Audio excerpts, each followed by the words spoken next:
Una pizca de creatividad y otra de investigación. En Caldo de Cultivo te contamos proyectos destacados y todo lo que está pasando en el Centro Cultural de España en Santiago, a través de diálogos con nuestros programadores y contrapartes culturales. Conduce Joaquín Jiménez.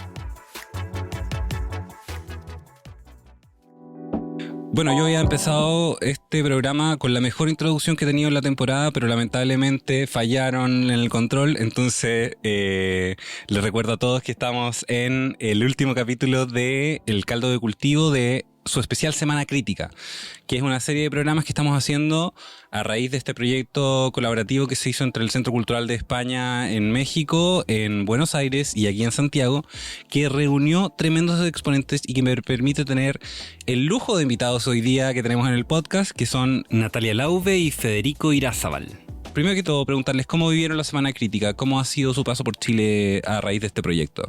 Súper bien. Para mí fue una experiencia de vuelta, como la del 2010, fabulosa, en donde me voy muy movilizado con todo lo que se discutió, con todo lo que se charló arriba del escenario, pero también afuera. Para mí fue muy inspirador, fue mi primera Semana Crítica, no viví la de 2007 ni la de 2010. Una cosa que nos pasa a los críticos, por lo que entendí de toda la región, no solamente a los argentinos, es que cada vez trabajamos menos de críticos. Hay como un gap cada vez más grande entre nuestra autopercepción o lo que nos autorrealiza o aquello con lo que nos identificamos, que en mi caso es periodista, crítica, y después todas las demás cosas que hacemos para vivir, ¿no? Como que cada vez copan más espacio en la agenda. Y entonces uno muchas veces se pregunta, ¿esto sigue teniendo sentido? Seguimos siendo críticos. Sí, y para quién lo hago y para qué y demás. Y encuentros como este, más allá de la catarsis inicial o de sentir que estamos todos más o menos en la misma, sirven para eso, para volver también como inspirado, impulsado y pensar, bueno, si sigue valiendo la pena, está buenísimo hacer esto que hago. Y si sigue valiendo la pena, ¿en qué contexto? ¿Cómo analizan ustedes la situación actualmente, por ejemplo, en Argentina o quizás puntualmente en Buenos Aires, donde seguramente ejercen más crítica? ¿Cómo ven la escena de la crítica en estos momentos? ¿Qué es lo que están pensando al respecto? ¿Está evolucionando? ¿Tienen una nota pesimista? ¿Tienen una nota muy positiva? ¿Cómo ven la escena de la crítica a nivel latinoamericano y argentino? A ver, yo diría en términos de Argentina y puntualmente de la ciudad de Buenos Aires, si lo pensás como proyecto de vida intelectual, fabulosamente bien. Si lo pensás fantástico. como proyecto de vida económico, no. No tan fantástico. No tan fantástico. Es decir, hay algo en donde esto que decía Nati, ¿no? Estamos acá y estamos hablando de que somos críticos y cada vez más hacemos eso, es decir, cada vez hablamos más de ese oficio que supuestamente deberíamos hacer, pero que cada vez está en vías de extinción por razones inherentes al propio oficio, por responsabilidades de los propios profesionales a lo largo de la historia, de ciertas cosas que hemos ido haciendo muy mal hechas, pero también por lógicas del propio contexto cultural, de qué es lo que el lector está interesado en leer. Y entonces, en un punto, poder encontrarse con, por ejemplo, se discutió mucho en esta Semana de la Crítica acerca de formatos y medios. Bueno, tal vez llegó el momento de reinventarnos, de reinventar los formatos, de reinventar los medios, y esos formatos y esos medios van a construir un tipo de discursividad diferente. Hay que animarse a hacerlos, hay que ver cómo el cuerpo se acostumbra a eso, por lo menos para los que venimos del universo del lenguaje verbal, que yo me llevo muy bien con la escritura, y me puedo llegar muy bien con el habla oral, pero no necesariamente con mi cuerpo puesto en escena desde un lugar más de tipo performático. Y hoy todo parece que va más por los medios audiovisuales, por las redes sociales, hacia esa otra instancia en donde probablemente haya otros cuerpos mucho más jóvenes que el mío que estén en condiciones de vivirlo de manera mucho más natural. O sea, tú dirías que estamos en un periodo como de bisagra, de transformación, de cómo se incorporan nuevos medios, cómo se incorporan nuevas narrativas, cómo se incorporan nuevas poéticas para el ejercicio de la disciplina en sí. Sí, no sé si eso está sucediendo en Buenos Aires como pregunta. Me parece que está sucediendo en la Semana de la Crítica y en un conjunto conjunto muy limitado de profesionales que tenemos ganas de pensar esto porque estamos viendo esa zona de la decadencia, pero después en la instancia periodística de la que hablaba Nati antes, porque el crítico forma parte de una gran institución que es el periodismo. Yo no me denomino periodista, yo me denomino a mí mismo crítico, a diferencia de Nati, que se denomina mucho más claramente periodista. Pero estamos dentro del periodismo y el periodismo está en una crisis en términos globales, fundamentalmente porque lo que se terminó de poner en el centro de la escena es la idea de empresa. Jugamos a hablar de medios, pero en realidad el medio es una suerte de entelequia, lo que hay es una empresa detrás. Y si hablamos de una disciplina como es el teatro, que es absolutamente minoritaria, en donde nuestro oficio de por sí tiene que ver con un ámbito del pensamiento, de la reflexión, del explayarse, de tomarse cierto tiempo para pensar determinadas ideas, porque ciertas ideas requieren cierto tiempo para ser desarrolladas, bueno, todo eso en la cultura actual es algo que no está tan presente. Entonces, bueno, hay que hacerse cargo de que estamos frente a una crisis contextual de la cual tenemos alguna responsabilidad, pero la crisis es general. Bueno, sentarnos a pensar y a redefinir. No sé si es bisagra. No sé si estamos caminando hacia la muerte definitiva. Creo que no. Creo que le vamos a encontrar la vuelta y que va a aparecer gente, como hay aquí en Chile, que ya le encontró cierta vuelta y que está pudiendo jugar de un modo mucho más lúdico con algo que perdió mucho seguidor precisamente por volverse tan solemne y tan severo en sus juicios y en sus puntos de vista.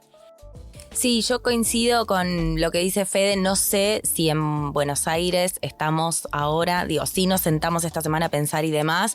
En Buenos Aires tenemos una enorme escena teatral. Por ejemplo, en mi texto, en mi conferencia en la Semana Crítica, decía que se estrenan más obras que en Londres, que en Berlín, que en Nueva York. Bueno, es que Buenos Aires tiene una cartelera envidiable de teatro, hay que decirlo. Y me parece que nuestra crítica o el campo de quienes escribimos sobre ella o la pensamos no está a la altura en absoluto de esa escena. Pero ustedes tienen alma crítica profunda, veo. Como autocrítica también. Bueno, lo intentamos. Es parte también pensarnos un poco y sobre todo en este momento donde cada vez hay menos espacios y demás, donde parece haberse agotado un modo de hacer las cosas y bueno, y tenemos que pensar para dónde, hacia dónde y de qué forma, ¿no? Eso, la autocrítica puede ser que sea un impulso nuestro, pero me parece que es necesaria también en este momento. O sea, es como sucede porque no nos queda otra que pensar cómo vamos a hacer. Podemos hacer el ejercicio ahora mismo y en el fondo, ¿cómo ven ustedes su campo? ¿Qué es lo que definirían que constituye el campo de la crítica? Que entendí un poco, o lo mencionaste, tiene que ver con el proceso de reflexión sobre otro texto, pero también ¿cómo se constituye como una disciplina independiente? ¿Hacia dónde debería apuntar la crítica? ¿Qué debería estar viendo la crítica? Yo creo que básicamente debería apuntar hacia la pérdida de relación tan directa y tan absorbente con el objeto del que habla. Creo que deberíamos lograr, yo siempre digo, yo soy crítico, no digo soy crítico teatral. No tengo institucionalmente la posibilidad, porque no me dejan en el diario en el que trabajo, hablar de cine, hablar de radio, hablar de televisión. Tengo un montón de ideas. ¿Por qué? Porque soy un consumidor ávido de revistas de televisión, de libros, pero sin embargo estoy encasillado en la lógica del teatro, porque el que habla de teatro debe hablar de teatro, el que habla de cine debe hablar de cine, como si todas esas disciplinas en la práctica no estuvieran mezcladas. Y en un punto esto que dice Nati, concuerdo, pero absolutamente, así como hay una frase que no sé si estoy tan de acuerdo, pero que la voy a decir igualmente, que es que los pueblos tienen los políticos que se merecen. Yo creo que el teatro de Buenos Aires no tiene los críticos que se merecen. Creo que el teatro ha logrado ir hacia cierta zona de puesta en crisis de sus propios procedimientos, de sus propios fundamentos, y los críticos no hemos estado a la altura. Muy probablemente porque los críticos de la generación anterior a la mía continuaron con una poética de la crítica que se fue distanciando cada vez más de la práctica creativa, y hay una suerte de la crítica como un fiscal. O sea, establece una cierta inercia que no le permitió evolucionar en las distintas etapas. Sí, exacto. Y no hemos encontrado el modo, y entonces hay determinadas corporalidades, determinadas sexualidades, determinadas identidades que no han logrado penetrar a la instancia de la práctica crítica activa. Entonces, somos una comunidad muy estanca, así como el sistema teatral se renueva todo el tiempo, y yo voy a ver obras todo el tiempo que son óperas primas, cuando leo crítica de gente que hace más de 20 años que produce crítica. Está todo bien. El problema es dónde están esas nuevas voces que están en condiciones de dialogar con esos creadores, como cuando yo empecé en los 90 y tenía 20 años, hablaba del teatro de teatreros que tenían 20 años. Y había una empatía, no en el modo estético, pero sí en el modo de pensar el mundo, porque compartíamos las dificultades, compartíamos las problemáticas, compartíamos ciertas búsquedas que permitía que ese diálogo, sin que sea un diálogo que se sometiera, sin que fuese un diálogo servil, era un diálogo en donde realmente había un enriquecimiento entre el trabajo del crítico y el trabajo del artista en términos de verdadero diálogo e intercambio. O sea, el nuevo foco debería estar a universalizar el ejercicio crítico como reconocer sus procesos de observación multidisciplinariamente para poder habitar nuevos lenguajes que permitan como dar cuenta de la evolución de las artes que están mirando finalmente. Yo diría la cultura, no sé, Nati, vos. Claro, la cultura en el fondo. Quizás poner en cierto sentido más relevancia sobre el carácter filosófico que reviste la crítica. La crítica como una disciplina filosófica más que evaluativa o de recomendación, que muchas veces lamentablemente tiene esa asignación. Se le entrega como un carácter de evaluador, que era lo que mencionabas antes. Sí, yo creo que el otro día yo decía un poco chicaneramente que envidio Nos gusta chicanear. Perfecto, estoy entonces en el espacio correcto. Que envidio muchas cosas de la crítica de cine, de ese campo, y también de la crítica de la literatura. Primero porque siempre es más fácil ver las cosas que le salen bien a otros y a uno no. Pero creo que son campos que dialogan, que establecen como un vínculo mucho más dialógico con sus lenguajes, en tanto lenguajes que están en el mundo y que dialogan con ese mundo. Y no sé, esta semana, estos 3 días se habló, por ejemplo, de si un crítico tiene que saber específicamente cuestiones de iluminación o de escenografía y de no sé qué. Y yo creo cada vez más que no.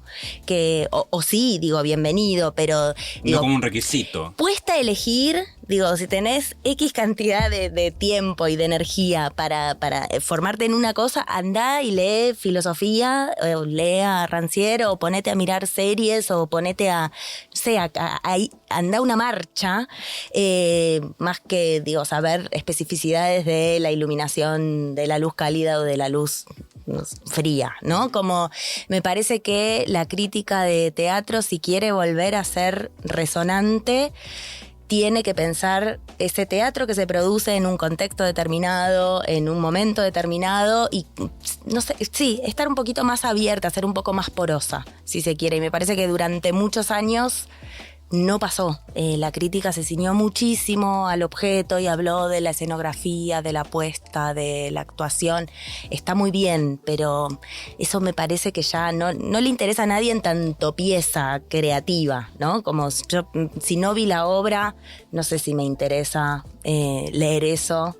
Es poco interesante, y si vi la obra no sé si tengo ganas de que alguien me la vuelva a contar, ¿viste? Entonces me parece que hay algo ahí que se vació o que está como girando en falso. O sea, igual la naturaleza efímera del teatro sin duda representa o entrega un nuevo obstáculo para poder analizar eso desde esa perspectiva, porque en el fondo cada función también va a ser distinta. A la hora de analizar, por ejemplo, hacer crítica de música o de cine, tú puedes volver al texto y es el mismo texto, ¿eh?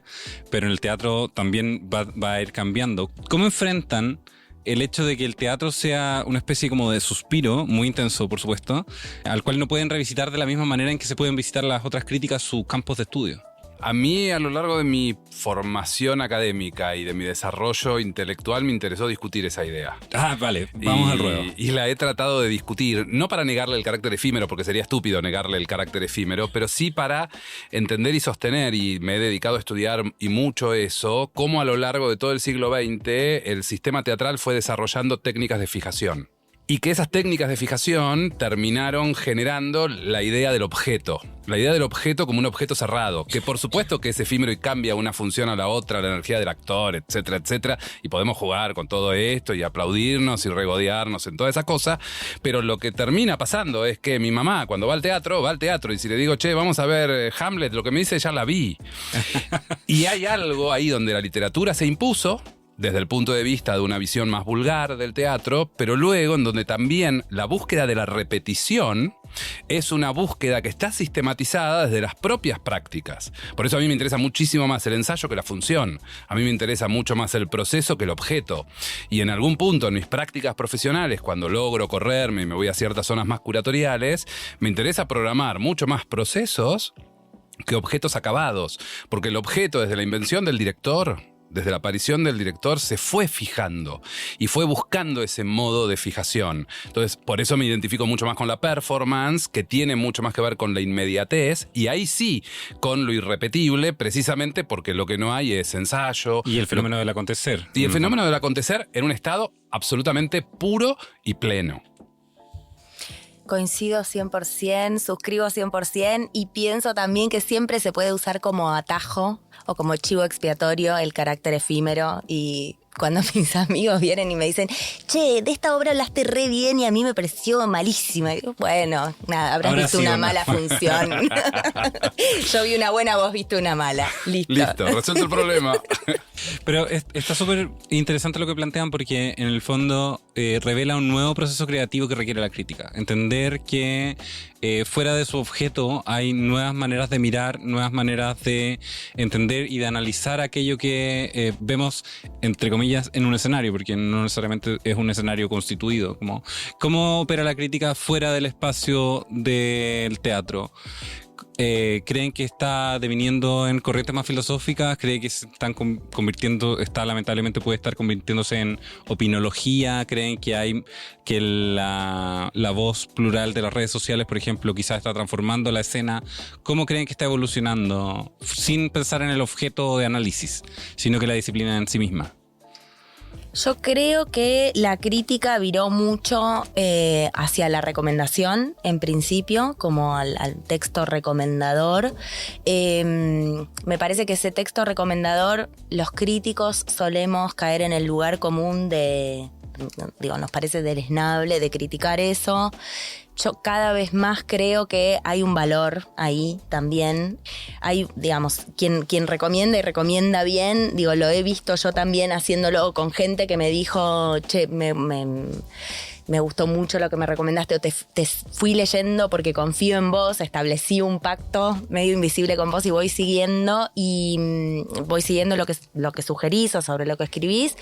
Y si eso funciona bien, si hay una buena estrategia ahí detrás, podemos hacer que alguien establezca un vínculo muy potente con el teatro, ¿no? Y eso me parece que tiene un valor. A su vez, me parece que, eso es un texto de recomendación, es un texto que se agota en sí mismo y en ese objeto, no abre, ¿no? Cierra. Y me parece que es una suerte de promesa.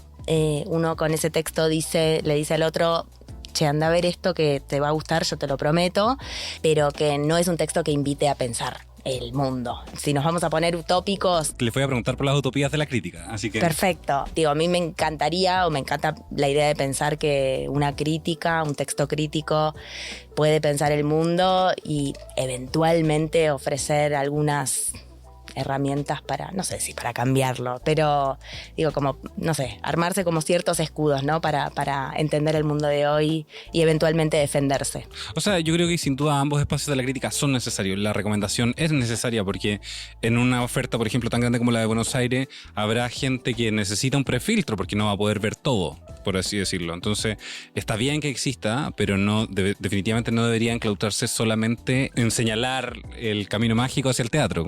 ¿Cómo lo ves tú? ¿En qué estado, cómo está deviniendo la situación? Sí, concuerdo con Nati en que la idea de la recomendación está apareciendo cada vez más fuertemente. Creo que pocos lo saben hacer bien. Nati es una de los que lo hace bien.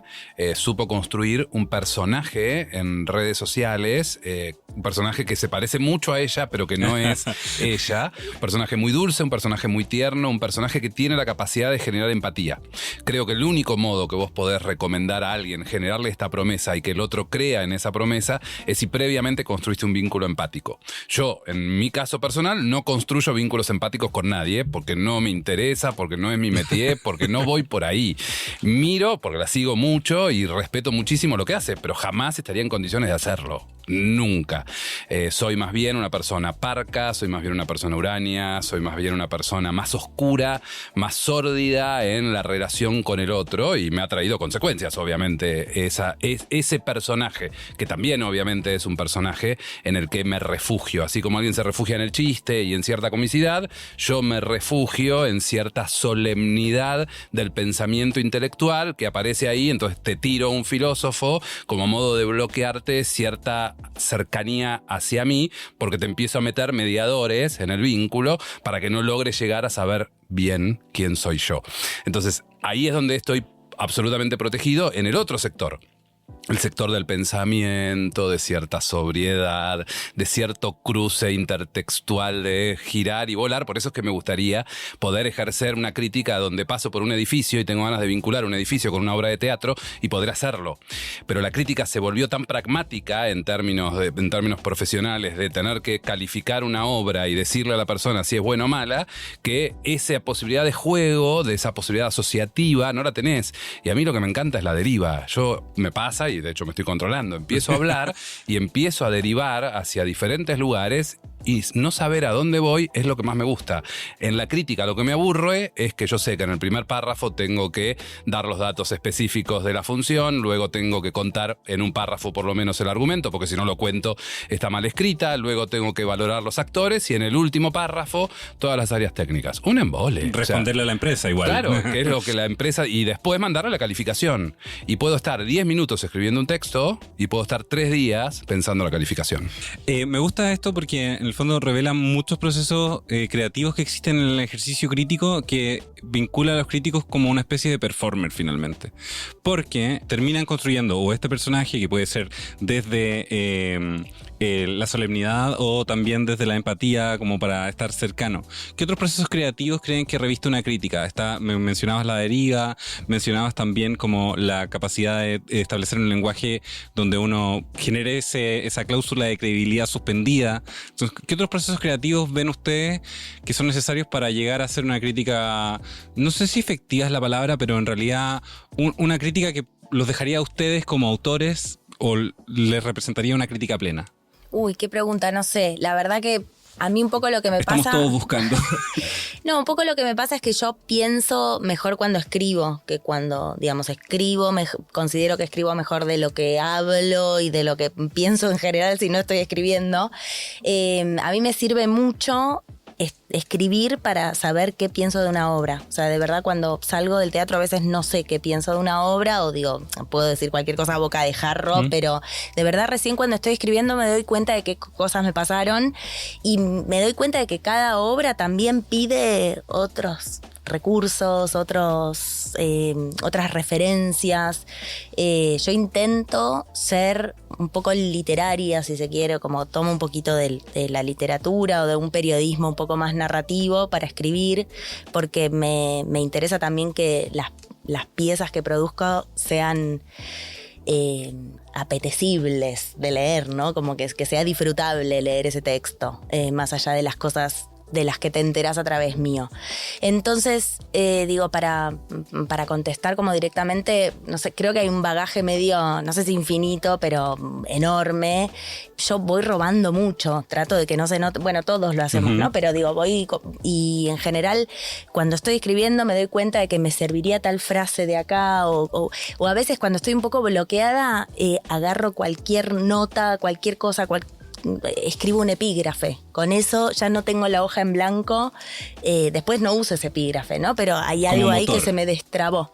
Y voy buscando referencias de forma muy random y en un montón de lugares. O sea, un ejercicio creativo que se podría aplicar a la crítica es traerle intersectualidad para, como en el fondo, y multidisciplinaridad para poder generar esos textos.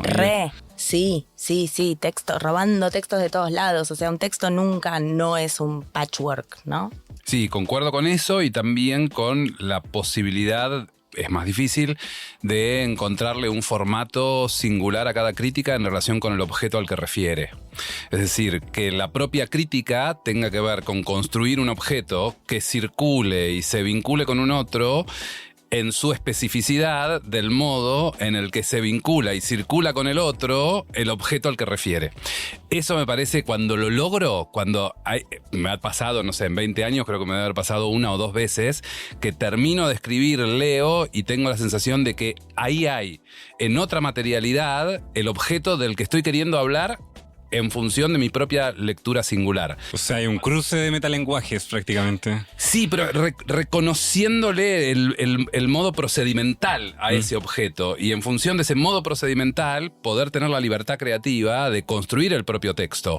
Hay ejemplos de periodismo. En Argentina tenemos un ejemplo muy célebre que era una revista de un periodista de aquel entonces y un diario como era Página 12, que sabía encontrarle la forma, y luego en una revista, entonces en función de lo que hablaba, la revista se editaba y tenía prácticas donde una tapa célebre fue que hablaban de una determinada cosa y la revista salió con un agujero. O sea, le hicieron un agujero a la revista. Todo, o sea, la construcción de artefactos, finalmente. Exactamente, pero que ese agujero tenía que ver con el tema del que estaban hablando. No era caprichoso diseñador que dijo hagámosle un agujero a una revista. Claro, no un ready-made. Exactamente. Entonces, ahí hay algo en donde vos encontrás que la forma y el contenido del objeto crítico está dialogando muy bien con la forma y el contenido del objeto al que refiere. Me gusta porque, en el fondo, todo lo que estamos conversando da cuenta de cómo se expande las posibilidades de analizar y acercarse a la crítica. Me gustaría, si pueden hacer como un llamado a defender su disciplina, o no, y cómo invitar a la gente a que se vuelva a vincular con los espacios de crítica. ¿O creen que eso es necesario? ¿O quizás tienen que seguir manteniéndose en los espacios de academia? ¿Cómo creen que se pueden establecer nuevos puentes entre audiencias, pensadores y agentes culturales con los espacios de crítica? Yo hoy por hoy en Argentina no le recomiendo a nadie que se vincule con la crítica. Me encanta una opinión polémica. No, en serio. Es decir, me parece que es absolutamente piantavotos. Es decir, hasta el momento en el que nosotros como profesionales no le encontremos la vuelta a la crisis en la que estamos, yo no quiero ahuyentar a nadie. Prefiero alguien que está alejado de por sí, pero no alguien que está asustado porque la vinculé con un objeto que carece absolutamente de sentido. Los trapos sucios se lavan en casa antes. Me parece que ahí es donde, hasta que nosotros no encontremos el modo de construir un lector o construir un consumidor o construir un receptor, no tiene ningún sentido que forcemos ese vínculo. Por eso yo disfruto tanto de estos momentos endogámicos en donde nos reunimos entre nosotros, sacamos los trapitos al sol, pensamos qué diablos podemos hacer, nos angustiamos, celebramos, nos alegramos, pero no estamos trayendo a un otro al que realmente lo podemos espantar por el resto de su vida. Creo que estamos en un momento de mucha crisis dentro del pensamiento crítico que necesitamos replantearnos y recién ahí salir a tratar de construir un otro. ¿Combatimos la opinión desesperanzadora o nos sumamos a las fuerzas del mal? No, estaba por decir, iba a citar una frase de Juan Domingo Perón, que es, mejor que decir es hacer, ¿no? O sea, creo que llamar a alguien y decirle, che, está bueno esto, te conviene, no sé qué, es casi como una maestra que quiere convencer a los alumnos de que lean o de que, no sé, el deporte es bueno para ellos, no sé. Me parece que no es por ahí. Hay que intentar ser sexy, ¿no? Como convencer. Hay que ser atractivos. Hay que ser atractivos, digo, si no, es la lógica que siempre primó en la vida, en el deseo humano, y hoy más que nunca, me parece. Competimos con miles de cosas atractivas que hay en el mundo, con el celular, y entonces creo que más que llamar a alguien a que lea crítica, está bien poner esa energía en pensar nosotros cómo hacer una crítica que sea atractiva, ¿no? Digo, una crítica deseante, por citar un libro de Federico, pero sobre todo deseable, me parece, hoy en día. Oye, y para ir cerrando, me gustaría que me plantearan qué utopías ven en los espacios de la crítica. Porque si bien no estamos convocando, ¿hacia dónde les gustaría que se empezara a mover? No para vincularla necesariamente, sino que para que como disciplina pueda alcanzar un otro nivel. No un nivel superior ni inferior, sino que en el fondo nuevos estadios. Ahí diría, por lo menos en términos de carencia personal, y te lo digo en términos bien personales y subjetivos, una comprensión de los nuevos medios.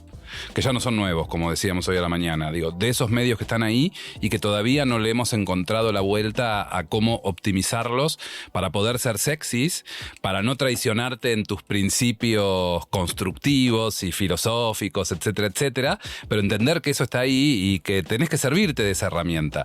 La sensación es que incluso lo que no la hemos rechazado, todavía no le encontramos el modo de apropiarnos verdaderamente como para encontrarle un nuevo formato a esa vieja y querida disciplina que es la crítica. Pero sin duda han reflexionado sobre hacia dónde está deviniendo y qué les ha parecido bien o mal de las transformaciones, por ejemplo, que pudieron ver en la Semana Crítica. Ahí sus colegas plantearon distintos tipos de proyectos, cómo se estaban implementando, cómo se estaban transformando de escena. ¿Qué cosas les gustaría rescatar a ustedes para la escena, por ejemplo, bonaerense?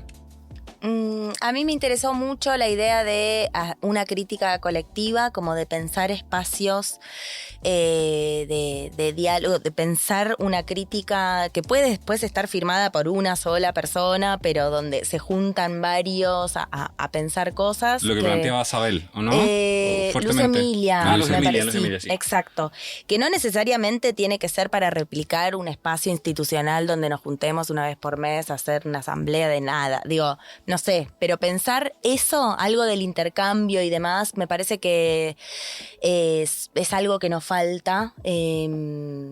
Sí, que podría estar buenísimo, que nos podría como volver a llenar de ánimo o de ganas, porque nadie piensa solo. Yo pienso muchísimo con mi comunidad, con mis amigos, constantemente estoy pensando con otros, entonces creo que algo de eso me interesó.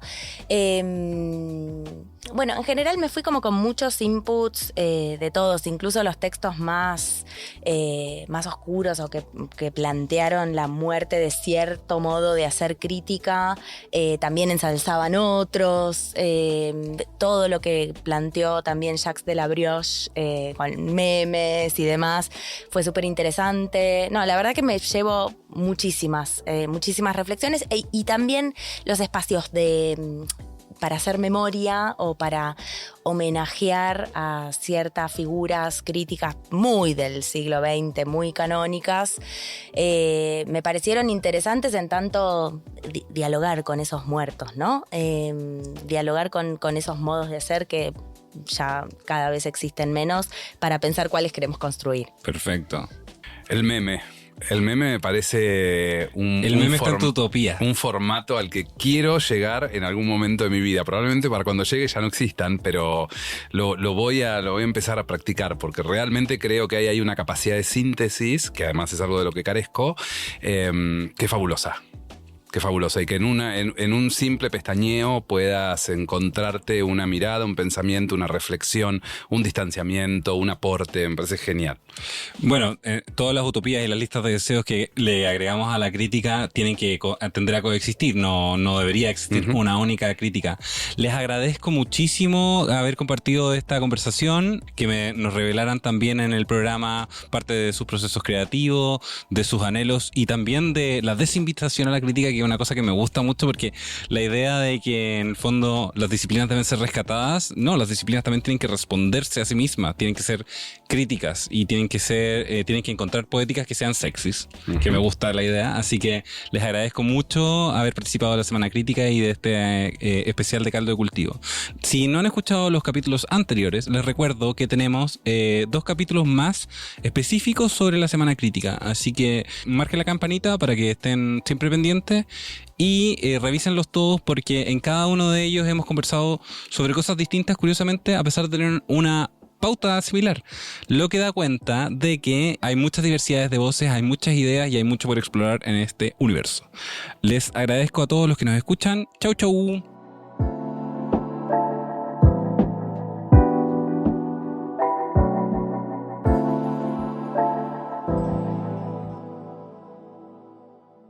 Las opiniones vertidas en este programa son de exclusiva responsabilidad de quienes las emiten y no representan necesariamente el pensamiento de Radio Inventada ni el Centro Cultural de España en Santiago.